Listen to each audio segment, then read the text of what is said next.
Bu avtobus bekat bo'lsa, parkovkasi qayerda ekan buni?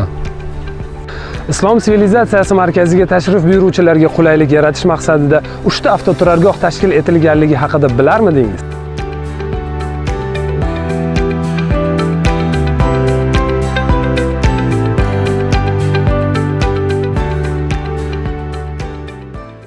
Markaz hududida 3 qavatli yer osti avtoturargohi mavjud.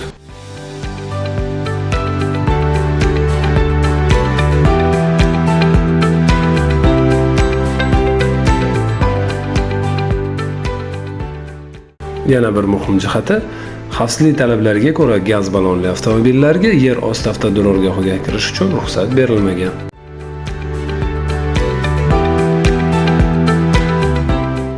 Nogironligi bo'lgan fuqarolar uchun maxsus aravachalar, lift xizmatlari mavjud.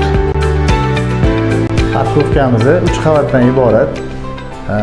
Mashinalar kelishiga sharoit yaratamiz. Bu yerda monitoring, tirbandlikni oldinamiz, vaqtida ochadi, yopadi.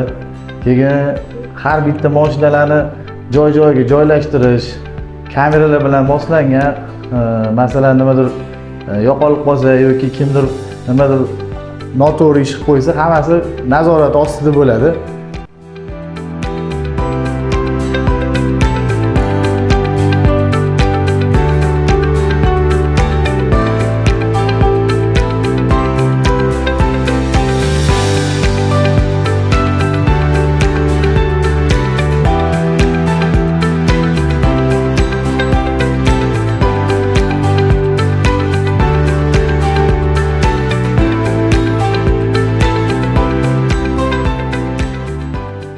Avtoturargohlari ham juda qulay.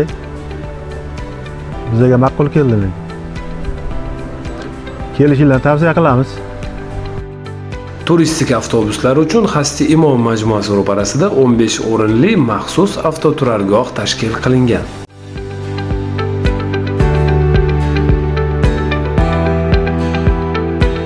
Gazda harakatlanadigan avtomobillar uchun markazning Xorazm portali yoki orqa qismida 100 o'rinli avtoturargoh mavjud. Biz Andijondan keldik. Islom sivilizatsiyasiga qarindoshlar bilan stoyankalari bor ekan, ichkarilarda aylandik, mashinalarni bemalol qo'ydik. Hammanglarni bemalol mashinalar bilan kelib, aylanib ketishlarini tavsiya qilaman. Tashrifingizdan oldin ushbu ma'lumotni saqlab qo'ying.